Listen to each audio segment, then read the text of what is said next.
Hello, everybody. Again, our dear old friend, Mr. Brian Cox, has been in the news recently, superfluating and embedding the issues and regarding the future of space travel, mankind, and who's doing what. And again, it's just to cement in that things are happening, just to keep the news rolling along. And I just wanted to pull up a few bits and pieces for this, and quite an interesting part at the end regarding what he thinks of flat earthers and what they should be doing. I have a million oppositions as to what they could be doing to prove the globe theory, as opposed to proving to us that it's not flat. So they just start off in this. I'm not going to reference where this was from. It certainly wasn't the BBC. The photo was from the BBC of Mr. Brian Cox here in the galactic hangar in the Mojave Desert. Very nice, Mr. Cox. Why don't you get in that yourself and take some 360-degree photographs and, show us that. So they talk about in the middle of the 20th century was gripped by the space race as the US and the Soviet battled for the space agenda, and when really they were probably working very much together. Now it's the 21st century, bolstered by ambitions of pioneering thinkers as Sir Richard Branson. Let's bear in mind he's been at this game now for 15 to 16 years, perhaps. He's still not there. Amazon founder Jeff Bezos. I don't know too much about him. I've not really spent any time on him. I'm sure he's got his own agendas and stuff. And Tesla, of course, Elon Musk. I've done a bit on him. And this little caption here: Elon Musk's mission to Mars. I will build city of glass domes for humans. Now, isn't that something that we saw in the 50s, with science fiction? You see these glass domes on the moon and on Mars. Why can't we test anything that we're going to do on Mars? Certainly, for me, I would want to test on the moon. Let's say, for example, maybe use the moon as a stepping stone. And, to me, they don't really want to go back to the moon. It's because either they know what it is. I'm not an advocate of whether they did or didn't go to the moon. It's still up there for debate as far as I'm concerned. But why won't they go back to the moon? Let's ask ourselves that question. Well, look, to me, it would say that the amount of technology that's available in everybody's hands today, with phones and the cameras like the P9, the capabilities that we have to independently view whatever's happening up there, and the amount of telescopes people have, it would be so easy to perhaps view the actual craft and what have you actually going to land on the moon. And I think they know that. So why, that's probably why they won't go back. I'm not saying that's the definitive answer, but it's certainly something to think about. The nation's favourite physicist, Brian Cox. Oh, I missed this bit, sorry. They're on about Blue Origin SpaceX to send tourists and heavy industry into space and even colonize other planets. They've just got to get that in there. They've not colonized the damn thing. Not a damn thing. So they say he's the nation's favorite physicist, Brian Cox. He's tasked himself, apart from his main duties of his core duties at Manchester University and whatever it is he's supposed to be doing at CERN. He's sifting facts from fiction in his new documentary, The 21st Century Race for Space. Is it really a race, Brian? Is it really a race? It's not a race to me. I think we've been quite patient for something to happen. I haven't actually watched the programme, but, who's to say? Well, he spent 2 weeks travelling across the US with a film crew, quizzing Branson. Did he quiz him? Did you really quiz him? You quizzed him? The same way that I may perhaps quiz him or quiz you, Mr. Cox. Branson and Bezos on the obstacles to their billion-dollar cosmic dreams. It's a dream, you're right. And came away more convinced than ever that only the way for humanity to advance is turn our gaze upwards and off planet Earth. Musk agreed to speak on the condition he wasn't filmed. Well, read into that what you will. I don't think there's anything there. And here's Brian. Hey, Brian, smile, mate, smile. Yeah. All three have reached the same view, the conclusion that the best way to advance civilization, or even if you talk to Elon, is to save it, is to expand outwards. And it makes absolute sense, Cox enthuses. Well, what about sorting the problems out first on planet Earth, with everybody that's starving, people that are homeless? Let's think of that before we start reaching for the stars. Let's put our own house in order first. One of the worst ideas we've ever had in modern geopolitics is that we've got access to limited resources here on Earth, and it's false. Really. If you think there's limited resources, then you compete for them. All you need to demonstrate is that you can get them elsewhere in space. Well, I don't think we've had anything to say where there's coal or any other forms of minerals elsewhere. It's hypothetical at the moment, isn't it?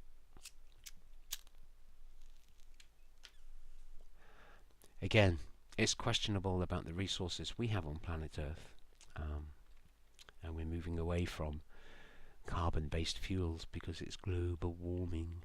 Again, one of those words. What space missions have done for us Earthlings? Fuck all. Excuse my French. So perhaps it's unsurprising Cox appears as invested in scouting out the universe as some of the world's richest men. Wow. Yeah, he's made a few series, hasn't he? Yeah, he's Wonders of the Solar System. He's penned 8 books while holding down his day job as Professor of Particle Physics at the University of Manchester, and has been credited with 52% rise in university applications to study physics. The Brian Cox effect. I'd like to call it something else. His unbridled enthusiasm for the complicated and the unknown is not only infectious, but entirely and utterly convincing.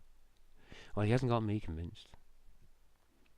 Spending half an hour with him is enough to make you feel that although you may not be able to solve the world's problems, his patient logic just might. Oh, he's now the saviour of the world. You know, I'd love to spend half an hour with him and just have a conversation. Yeah, I'd ask him a few questions, That would be quite interesting.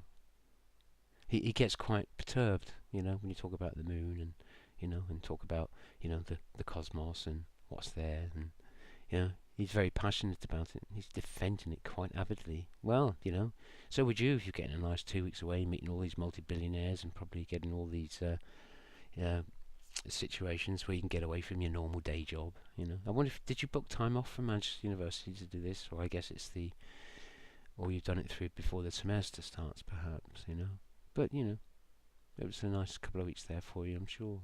And you're getting paid for it, even better. One of the problems we have today is we don't have a point. Our existence almost seems pointless. We just consume stuff. We don't have a frontier at the moment. Not like 200 years ago when it was the Wild West. Okay. Now you can build a new frontier, so that kind of person, 200 years ago, so we're talking about people back then who were just trying to build their own life and have a decent way of life. Yeah, it says here, who wants to create a new way of life, a new civilization can go, he says. Now, you can build a new frontier, that kind of person. Well, I'm sure that the kind of person that will be put out into deep space, or if it exists, it's a different person that was in a horse and cart, Brian, 200 years ago. Can go to Mars and forge a new way of living. How would you forge a new way of living under a dome, apart from spend most of your day trying to survive and worrying where your next drop of water was coming from, Brian? Sustainable expansion is a kind of holy grail. It's a kind of. They never found the holy grail either, did they? Brian watches the test glide flight of Virgin's Galactic Spaceship 2. Yeah, they could be looking at anything really, couldn't they? Oh, look, there's an eagle there. Yes. Cox is dismissive of the notion that space exploration in the hands of private enterprise will not limit it to obscenely wealthy. Well, I don't know who else is going to get involved. Because the early investment of a few wealthy dozen will eventually open up the universe to the rest of us. Yes, Brian, I wonder how much they will charge us for it. In theory. In theory. Because their money can be used to build more spaceships and drive costs down. Well, more spaceships makes it more effective, so make it more reachable for everybody. No, I don't believe so. You've got a load of rich people who have got so much money that they want the ultimate experience, and you're taking them in order to open up space to everyone else. I'm sure their concern is for the rest of everyone on the planet, Brian. I'm sure that's their main concern. We know that these people that actually reach self-actualization, as in Maslow's hierarchy of needs, that people of that certain stature become sort of anthropologists and look for a way to help mankind as such. But regarding space, don't know. It's been done before. Internet shopping could save civilization in a way if Jeff Bezos uses the money he got from Amazon to send us to space. So who will win the 21st century race for space? I didn't know there was a race for space in the 21st century. It's a very slow race, as I said. Right, okay. I'm not going to... Elon said he was going to fly 2 tourists around the back of the moon by next year.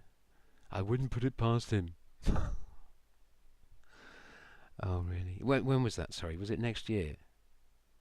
By next year. Okay, now remember that, people. By next year. By the end of 2018. I'll make another video then to see if it's happened. I doubt it very, very much. All 3 of them had the same view, which is why they thought I'm in a position to make a difference. What is the best way to advance civilization? Or if you talk to Elon, save civilization. Yeah, well, again, let's sort the homeless out. Let's sort the starving people out. Let's sort the rest of the humans out who are in trouble here on this environment, or within this environment. Richard Branson. I really liked Richard Branson. I still kind of do in a way, but I think now he's in the system. He's in their system now. Richard Branson, he thinks more people will get off the planet and see it from space, the more people will value the planet. Well, it's certainly not nonsense when you listen to what astronauts say. They all speak of what's called the overview effect.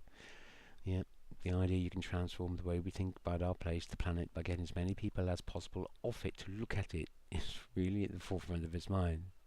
He's all about always changing the world. Wow. Again, like with Jeff Bezos, I don't know too much.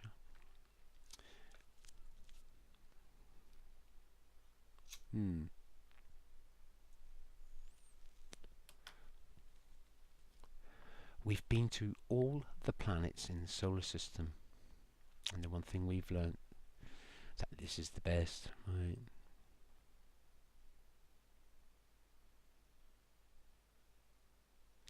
Right, doesn't say a whole lot. Yeah, all 3 men are dreamers. If you say Amazon, people think of it as something that just makes money and tries to avoid paying tax. Oh, no, there's that. But the character behind it is not like that at all. You're going to take us off the planet, right? Expansion into space will lift millions out of poverty. If we move heavy industry into orbit, surely that's going to make it more expensive. How would you get people up there?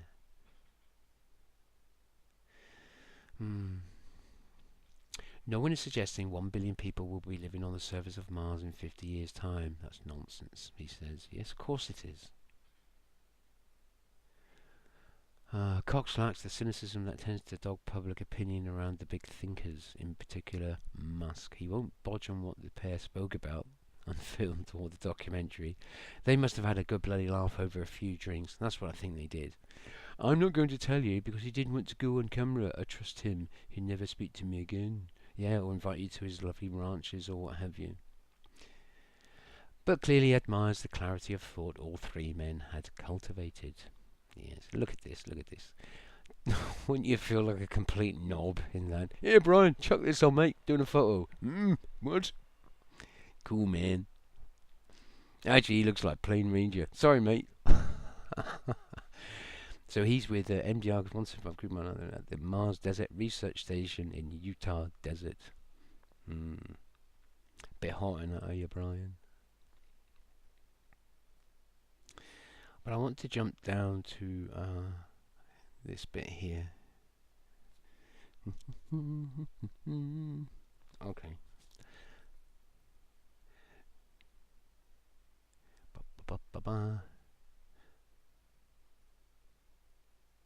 My response to people who are really cynical about the endeavour is, well, what you gonna do? What you gonna do to save the world? Well, I don't know. He may have forged a career from breaking down the impenetrable for the layman, but it's the naysayers and skeptics standing in the way of innovation Cox clearly has no time for. No, you won't enter into an argument or a debate about it because you get rather annoyed. Brian Cox, better science education could help avoid the next Donald Trump. Oh, that's a bit political.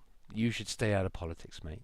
You should stay away from biology too. You have no business teaching to school children about biology and talking about evolution.